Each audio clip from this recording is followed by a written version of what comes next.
IBC 24 के editor in chief Ravikant Mittal ji हमारे साथ में जुड़ चुके हैं। रवि सर, केंद्रीय मंत्री बनने के बाद से शिवराज सिंह चौहान सदन के भीतर और बाहर बड़े आक्रामक अंदाज में दिख रहे हैं।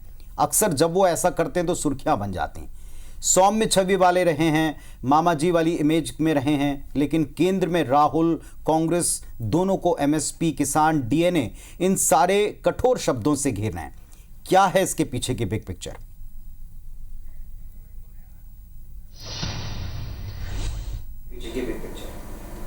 हम किसी को छेड़ते नहीं और कोई हमें छेड़ दे तो हम उसे छोड़ते नहीं। ये जो शैली है ये शिवराज सिंह को एक अलग नेता बनाती है। एक ये उनकी अलग शैली है, एक उनका अलग स्टाइल है। और आज राज्यसभा में अपने भाषण से वो फिर से सुर्खियों में आए हैं, इसलिए आज उन पर बिग पिक्चर।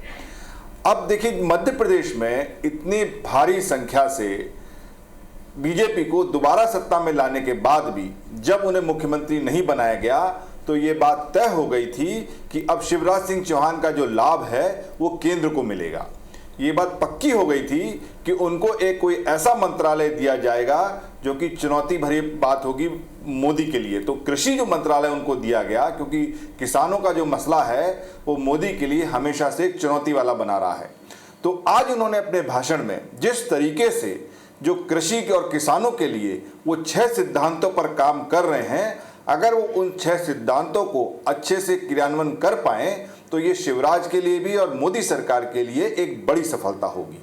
लेकिन भाषण में जो उससे महत्वपूर्ण था वो था जो उन्होंने राजनीतिक तौर से राहुल गांधी को जवाब दिया, जिसमें उन्होंने कहा कि जो लोग शकुनी, चौपड़ और चक्रव्यूह की बात सोचते हैं, इससे पता लगता है कि उनके मन में क्या चल रहा है।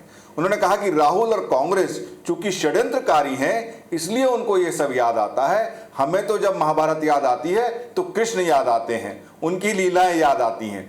तो ये जो जिस तरीके से उन्होंने ये बात कही, यही शिवराज सिंह की खासियत है। तो शिवराज क्यों राष्ट्रीय स्तर पर एक अपनी अलग छाप छोड़ेंगे, उसके कारण मैं आपको बताता हूं। देखिए, एक तो वो एकदम पूरी तरीके से जमीनी नेता हैं, एकदम मौलिक राजनीतिक हैं। मैं उनके साथ कई उनके चुनाव प्रचार में रहा हूं, वो हमारे कई इवेंट्स में आए हैं। मैंने देखा है कि उनका किस तरीके से कनेक्ट जनता के साथ है और खासकर महिलाएं और छात्राओं और बच्चियों के साथ है।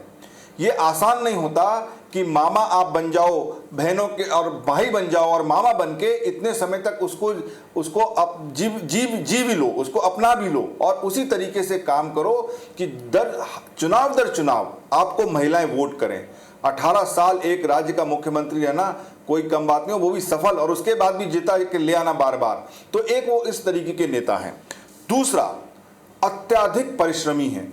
हमने चुनावों में देखा है कि किस तरीके से एक दिन में 10-10, 12-12 चुनावी सभाएं वो करते थे। कोई नेता इस पूरे देश में इतनी चुनावी सभाएं एक दिन में नहीं करता है। और जब वो शासन में भी थे, हम देखते थे कि कोई दिन ऐसा नहीं जाता था कि किसी जिले में उनका प्रोग्राम ना हो। हर दिन 1 या 2 जिले में उनका जाना होता था, वहां पे प्रोग्राम होते थे और उसके बाद अपने सुबह से उठ जाना और देर रात तक काम करना, ये उनकी कार्यशैली हमने देखी है। और जिस तरीके की बात करते थे, भाषण देना, हर जगह जाना, विजिट करना, तो ये हमने उनका एक अत्यधिक परिश्रमी वाला रूप हमने देखा है। तीसरा, वाक्पटु हैं, मतलब उनके भाषण देने जैसा कोई सानी नहीं। और ये पहले उनको कहा जाता था कि वो छोटे अटल हैं। जब वो विदिशा से चुनाव लड़े पहले, उसके बाद जब वहां पे उन्होंने भाषण देना शुरू किया शुरुआत के दिनों में, तो लोग उनमें अटल बिहारी वाजपेयी की छवि देखते थे। जिस तरीके से उनकी बोलने की स्टाइल है, जिस तरीके से वो सारगर्भित भाषण देते हैं। आज हमने देखा कि किस तरीके से राज्यसभा में उन्होंने कितना अच्छा भाषण दिया कि वो सुर्खियों में आ गए। हर जगह आज उनकी चर्चा है। बजट के डिस्कशन में भी जब उन्होंने भाषण दिया था तब भी उनकी हर जगह चर्चा हुई थी। तो ये एक उनका बहुत खूबी है कि जिस तरीके से वो बोलते हैं। और इन्हीं वजह से अब अगले 5 साल तक जो है उन पर नजर रहने वाली है। और जिस तरीके से पिछले 10 सालों में नितिन गडकरी एक अपनी छवि के साथ उभर कर आए हैं राष्ट्रीय परिदृश्य पर, उसी तरीके से इन 5 सालों में हो सकता है कि शिवराज भी अपना एक अलग स्थान बना लें। और कई जानकार तो ये कहते हैं, और मेरा भी ये मानना है, कि अगर कभी जैसी जरूरत आन पड़ी तो शिवराज भी शीर्ष पोजीशन के लिए एक विकल्प हो सकते हैं। क्यों हो सकते हैं, छोटे उसमें बताता हूं कि एक तो उनके आरएसएस से बड़े अच्छे संबंध हैं, पहली चीज, क्योंकि बीजेपी में अगर किसी को अच्छे पोस्ट पर जाना है, आरएसएस संबंध होना, बहुत अच्छे संबंध होना जरूरी है। दूसरा, वो सबको स्वीकार हैं, उनके संबंध अपनी पार्टी में भी और दूसरी पार्टी में भी सबसे अच्छे हैं। वो एक स्वीकार्य चेहरा है, बहुत सहज हैं, सुलभ हैं। अगर जहां गंभीर होना है वहां गंभीर हैं, जहां उनको सहज होना है वहां सहज हैं, और भारी बात करते हैं, कोई हल्की बात नहीं करते, गंभीरता से बात रखते हैं। ये बहुत जरूरी है। प्रशासन, कुशल प्रशासज्ञ हैं, क्योंकि 18 साल तक वो एक प्रदेश के मुख्यमंत्री रहे हैं और बड़ी कुशलता से उन्होंने शासन चलाया है। सारी योजनाओं का अच्छे से क्रियान्वयन किया है, चाहे वो महिलाओं की हो, चाहे वो किसानों की हो, चाहे इंडस्ट्री को लेकर हो। उनके शासन के कसीदे कड़े जाते हैं, तभी वो बार बार जीत कर आए। और इस बार तो उन्होंने भारी मतों से, भारी सीटों की संख्या से खुद को जिताया। और हमेशा ये पाया गया है कि अगर पार्टी ने जो उनसे कह दिया, उन्हें जो जिम्मेदारी दे दी, उसको वो भली भांति निभाते हैं, यानी वो पार्टी के साथ चलते हैं, पार्टी की बात मानकर चलते हैं। तो ये जो सारी क्वालिटीज हैं उनको एक विकल्प बनाती हैं। तो यू नेवर नो, कभी भी हो सकता है।